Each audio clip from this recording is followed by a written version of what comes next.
টাঙ্গুয়ার হাওরে বাংলাদেশ প্রকৌশল বিশ্ববিদ্যালয়ের ২৪ জন শিক্ষার্থী সহ মোট ৩৪ জন শিবির সংশ্লিষ্ট হিসেবে গোপন ষড়যন্ত্র ও জননিরাপত্তা বিঘ্ন করার আশঙ্কায় আটকের ঘটনায় তদন্ত শুরু করেছে সিআইডি।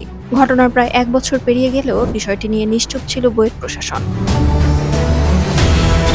২০২৩ সালের ৩০ জুলাই সুনামগঞ্জের টাঙ্গুয়ার হাওর থেকে বুয়েটের ২৪ জন শিক্ষার্থী সহ বিভিন্ন শিক্ষা প্রতিষ্ঠানের ৩৪ শিক্ষার্থীকে গ্রেফতার করে পুলিশ। পরদিন ৩১ জুলাই এ ঘটনায় সুনামগঞ্জের তাহিরপুর থানায় সন্ত্রাস বিরোধী আইনে পুলিশ বাদী হয়ে মামলা করে।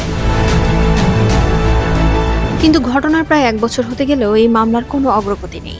উল্টো মামলায় জামিনে ছাড়া পেয়ে বুয়েটে ফিরে ক্লাসও শুরু করেছে সংশ্লিষ্টরা। শুধু তাই নয়, এ ঘটনায় জামিনে মুক্তি পেয়ে ক্লাসও শুরু করে শিবির সংশ্লিষ্ট থাকার অভিযোগে আটক এই শিক্ষার্থীরা। সম্প্রতি বুয়েটে নিষিদ্ধ জঙ্গি সংগঠন হিজবুত তাহরির তাদের জিহাদি বার্তা ও খেলাফত প্রতিষ্ঠানে বুয়েট শিক্ষার্থীদের অংশগ্রহণের আহ্বান জানিয়ে তাদের একাডেমিক ইমেল অ্যাড্রেসে মেইল করে। এ ঘটনায় বিশ্ববিদ্যালয় প্রশাসনের থেকে কোনো ব্যবস্থা গ্রহণ করা হয়নি। এরই মধ্যে শুরু হয় শিক্ষার্থীদের পরীক্ষা বর্জনের কার্যক্রম। তবে এই পরীক্ষা বর্জনের কার্যক্রমে যারা উস্কানি দিচ্ছে তাদের কেউ হিজবুতের কার্যক্রম বা শিবিরের কার্যক্রম নিয়ে পরীক্ষা বর্জনকারীদের মধ্যে সচেতনতা তৈরি করছে না। বুয়েটে শিবিরের সক্রিয় রাজনীতির কথা সংগঠনটির একজন নেতা সরাসরি স্বীকার করলেও এই বিষয়টি কি পরীক্ষা বর্জনে উস্কানিদাতা গোষ্ঠী গুজব ও মিথ্যা তথ্য হিসেবে আখ্যায়িত করে।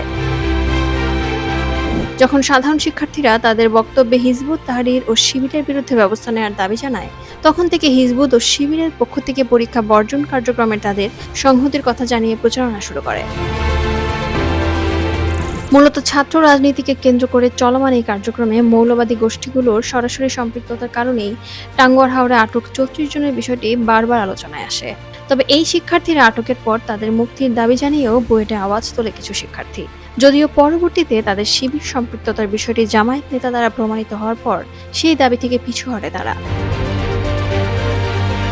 এ ঘটনায় শিবির সংশ্লিষ্টতার বিষয়ে তদন্তের দাবি জানিয়ে সাধারণ শিক্ষার্থীরা মানববন্ধন করলে তাদেরকে হলে ও মাঠে ডেকে নিয়ে অপমানও করা হয়। এ বিষয়ে কোনো ব্যবস্থা গ্রহণ করেনি বুয়েট প্রশাসন।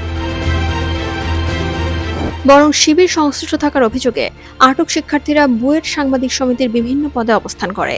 এই ফেসবুক পেজ ভিত্তিক গুজব তৈরির মাধ্যমে সাধারণ শিক্ষার্থীদের ভিন্ন পথে পরিচালিত করার চেষ্টা করছে বলে অভিযোগ বুয়েটের সাধারণ শিক্ষার্থীদের।